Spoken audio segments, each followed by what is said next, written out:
बिस्मिल्लाहिर्रहमानिर्रहीम अस्सलामुअलैकुम। Welcome to मक्की टीवी 2 चैनल। दोस्तों, आज की वीडियो आपके लिए बहुत ही इंफॉर्मेटिव होने वाली है। आज की वीडियो में हम कुर्रश उस्मान की एपिसोड नंबर 54 के पहले ट्रेलर को मद्देनजर रखते हुए बात करेंगे कि दुंदार बे की मौत कैसे होगी।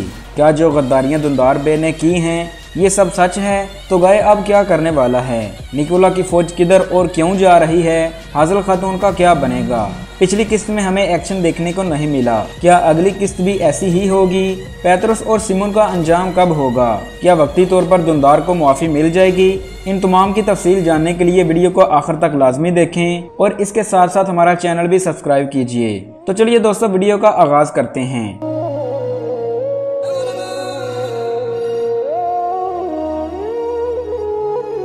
सबसे पहले बात करते हैं दुंदार बे के बारे में कि दुंदार बे की मौत कैसे होगी। दुंदार ने जो गद्दारियां की हैं, क्या ये तमाम वाकयात हकीकी हैं? तो दोस्तों, अगर तारीखी तौर पर देखा जाए तो इनमें से कोई भी वाकयात तारीखी नहीं है, तमाम तर वाकयात फर्जी हैं। हम तारीखी तौर पर देखें तो दुंदार बे गद्दार थे ही नहीं।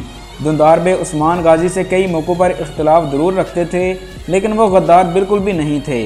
वो जंग की बजाय अमन को तरजीह देते थे। दुंदार बे के अंदर लीडरशिप की खसूसियात नहीं थीं, जिसकी वजह से वो हमेशा मार खा जाते थे।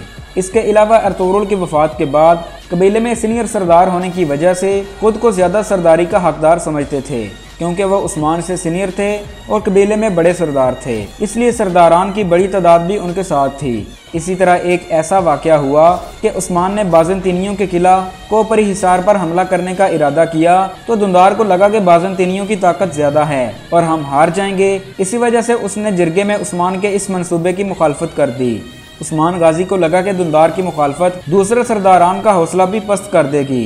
इसी वजह से उस्मान ने गुस्से में आकर उन्हें तीर मारकर कत्ल कर दिया। एक और तारीखदान के मुताबिक यार हिसार और बेलिचिक के गवर्नर के साथ मिलकर निकोला ने एक चाल चली, जो कि उस्मान को कत्ल करने के लिए एक मंसूबा था। इस मंसूबे का नाम चाकिर पिनारी प्लान था। इस बारे में उस्मान को पहले ही कोसे मिहाल ने बता दिया और उस्मान इस हमले से बच गए। तो उस्मान को मालूम हुआ कि दुंदार को भी इस हमले के बारे में पहले से ही मालूम था। उस्मान को इस बारे में तशवीश थी कि दुंदार ने इसको उस हमले के बारे में यानी चाकिर पिनारी मंसूबे के बारे में पहले क्यों नहीं बताया। इसी इस्तिस्ना में उस्मान ने दुंदार को कत्ल कर दिया।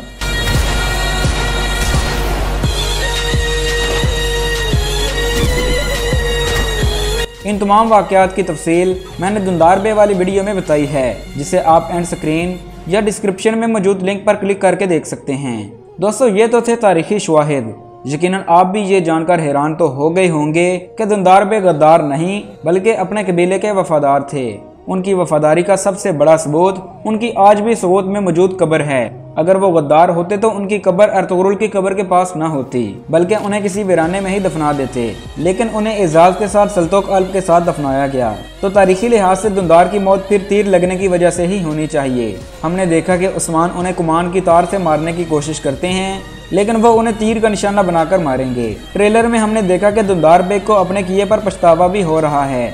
यकीनन उसे सब वाक़यात याद आ रहे होंगे। अब जरा बात करते हैं तुगाई के बारे में। जब से गाजी अब्दुर रहमान की शहादत हुई है, तब से तुगाई का किरदार मख्फी है। हम लोग भी इसी इस्तिस्ना में उस्मान के एक बड़े दुश्मन यानी तुगाई को तो भूल ही गए। ट्रेलर में हमने देखा कि तुगाई वापस आ चुका होता है और किसी चीज की तरफ देख रहा होता है। मेरे ख्याल से वो बाज़ंतीनी काफिले की तरफ देख रहा होता है। अगले सवाल का जवाब मैं इकट्ठा ही दे देता हूँ कि ये फौज सूद पर हमला करने के लिए जा रही है। जैसा कि पिछली किस्त में भी हमने देखा कि निकोला और कालनोस सूद पर हमला करने का इरादा करते हैं और वो पेत्रोस की खोदी हुई सुरंगों का भी इस्तेमाल करेंगे। तो ये लश्कर सूद की जानब रवा दवा हैं। जब रास्ते में तुगाई ये लश्कर देखेगा तो वो सारी हकीकत समझ जाएगा कि निकोला ने उसके साथ गद्दारी क्यों की, क्योंकि निकोला सूद पर मंगोलों का कब्जा नहीं देखना चाहता, बल्कि वो खुद सूद पर कब्जा करना चाहता है। तुगाई के साथ हमें जामवा भी देखने को मिला, जो सारी हकीकत तुगाई को बता देगा।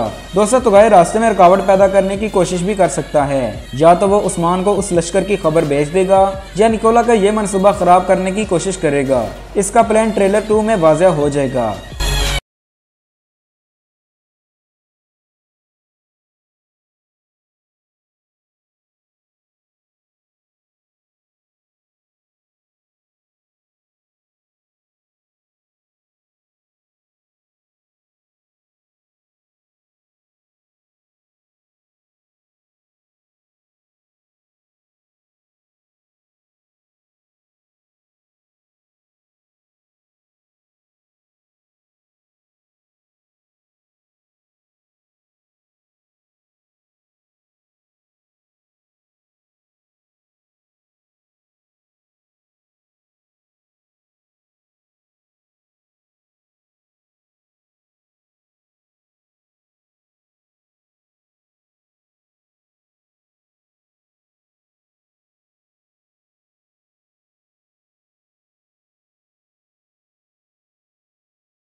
को नहीं मिला, क्योंकि पिछली किस्त का उन्वान ही गद्दारों का खात्मा था। तो इस एपिसोड में तमाम गद्दारों ने जाहिर होना था, इसलिए हमें कोई एक्शन सीन नहीं मिला।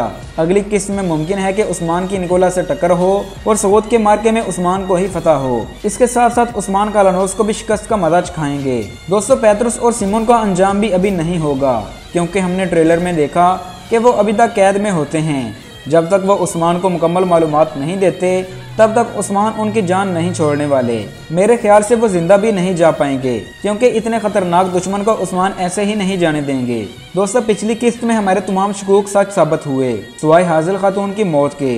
हाजिल की मौत के बारे में हमें लगा कि आईगुल उसे कत्ल कर देगी, लेकिन अगर उस्मान बे का हुक्म ना होता तो आईगुल ने उसे कत्ल कर ही देना था। इसके अलावा हमारे रिव्यू की तमाम स्टोरी बिल्कुल सच साबित हुई। आप लोग हमें इसी तरह सपोर्ट करते रहें और हम आपके लिए तारीखी मालूमात लेकर आते रहेंगे।